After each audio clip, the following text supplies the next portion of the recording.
पहले तो अमन चाहिए, सुकून चाहिए, वो बहुत ज़रूरी है। जो बनू के वाक़यात जो हुए, जिसमें अपने प्रोटेस्ट भी किया अपने पड़ोसी मुल्क के साथ कि उनकी यहाँ जो रिहाइश पजीर है जिनको सपोर्ट दे रहे हैं, उसके बाद भी हुई है, प्रोटेस्ट भी हुआ है। नेचुरली अमन की बहुत ज़रूरत है और कुछ लोग इस अमन से भी फ़ायदा उठाना चाहते हैं कि अमन के लिए कोशिश करने से फ़ायदा भी उठा रहे हैं और अपनी एजेंडा को पूरा कर रहे हैं। तो वो नहीं करना चाहिए, हमें मिल के मुकाबला करना चाहिए, न कि मिल के लड़ाई करना चाहिए। तो मैशत की हालत अच्छी नहीं है, कोई इसमें शक शुबे की बात नहीं है। मैशत कब से ख़राब हुई है, कैसे ख़राब हुई है, वो आपको पता है कि जब 2016, 17, 14, 15, 13, 12, 11 में थोड़ी ज़्यादा महंगाई हो रही थी, तब भी डॉलर पुस्तक कम था, 90 और 100 के दरमियान चल रहा था। और जैसे ही 18 में 35-45 के बाद एक हुकूमत आई और जिस तरीके से वो आई उस पर किसी को शक व शुबा नहीं होना चाहिए और एक गलत रास्ता लिया। काफ़ी अरसे से एक बेहतर सिस्टम चल रहा था, इलेक्शन कमीशन इंडिपेंडेंटली फैसले कर रही थी और इलेक्शन हो रहे थे और जैसे 35-45 हुआ तो अनसर्टनटी शुरू हो गई। दोस्त हमारे बात नहीं करते, उस अनसर्टनटी ने सारी मैशर को तबाह कर दिया और वो डॉलर जो 90 और 100 के दरमियान था वो 160 पे पहुंच गया।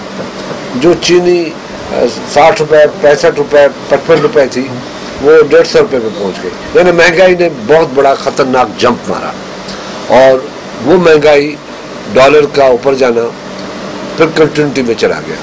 फिर नेचुरली जब चीज़ गिरती है तो उसको कोई रोक नहीं सकता। चढ़ने वाली चीज़ को रोक सकते हैं, गिरने वाली चीज़ को रोक नहीं सकता कोई भी। तो ये उस ज़माने से चली है और अब तो माशाल्लाह मैं कह रहा हूँ कि सोचना भी बड़ा मुश्किल हो गया है कि क्या हो गया है, कैसे इन चीज़ों को कंट्रोल करें, क्या करना चाहिए। हुकूमत सबसे पहले तो उनको ही दी गई, पीपल्स पार्टी ने पहल की, उनको ऑफ़र किया तो उन्होंने कहा हमें नहीं चाहिए, हम पीपल्स पार्टी के साथ नहीं बनाएंगे। तो हमें भी शौक नहीं था और आपने देखा कि हमने कैबिनेट ज्वाइन नहीं की कि हमें ये शौक नहीं था कि हम हुकूमत में जाए। हमें ये था कि स्टेबल पाकिस्तान, स्टेबल पार्लियामेंट चाहिए। तो वो हमने कोशिश की है। अब भी हमारी कोशिश यही है कि स्टेबल कोई स्टेप लिए जाए जिससे मुल्कों में बेहतरी पैदा हो। पार्लियामेंट को छोड़ दें, वो फैसले खुद करें। ये भी तो है ना, कभी हम किसको ले आते हैं, कभी किसको ले आते हैं, कभी किसको ले आते हैं और तजुर्बे करते हैं कि ये बहुत अच्छा है, फाइनेंस बहुत अच्छी देगा, ये बहुत अच्छा है, ये फाइनेंस बड़ी अच्छी देगा। मुस्तकिल नहीं हो रहा हमारा सिस्टम। सियासतदान को छोड़े कि ये पाकिस्तान की मैशत, जिनको ये भी पता है कि गांव में जब वोट लेने जाता है वो हालात कैसे हैं, उनकी गुर्बत क्या है।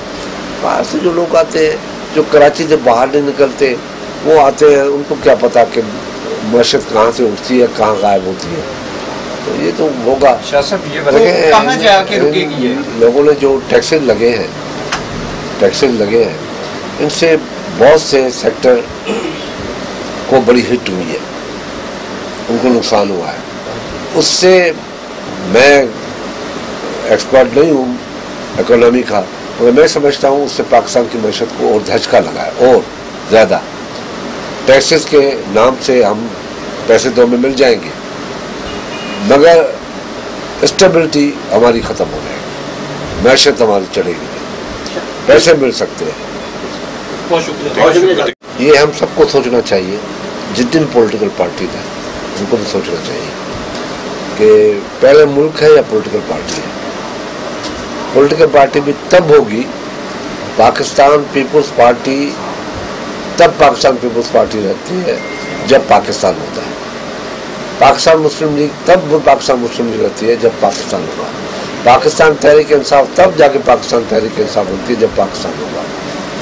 इस तरीके से जितनी भी जमातें हैं, सियासी पार्टियां हैं, वो पाकिस्तान होगा, स्टेबल पाकिस्तान होगा तो हम सब होंगे।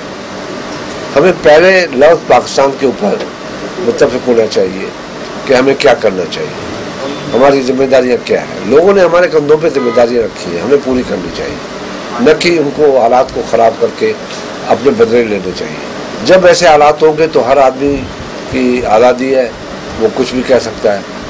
हम तो इसके हक में नहीं है कि ऐसी गवर्नमेंट आए जो और तबाही हो जाए। आपने देखा कि केयर टेकर ने बहुत से फैसले ऐसे किए जिस पर ऑब्जेक्शन था, आखिरी फैसला ऐसा किया जिससे मैशत को और हथौड़ा लगा।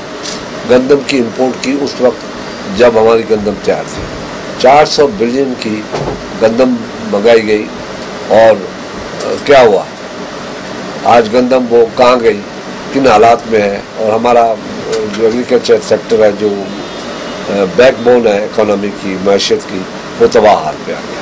ये मुझे फिक्र है कि आखिर क्यों, कि ओपन स्कैंडल है, उसको आंखें खोल के देखने की जरूरत नहीं है। आंखें बंद करो तब भी स्कैंडल नजर आता है। उसमें इतनी बड़ी खामोशी है, वो क्यों?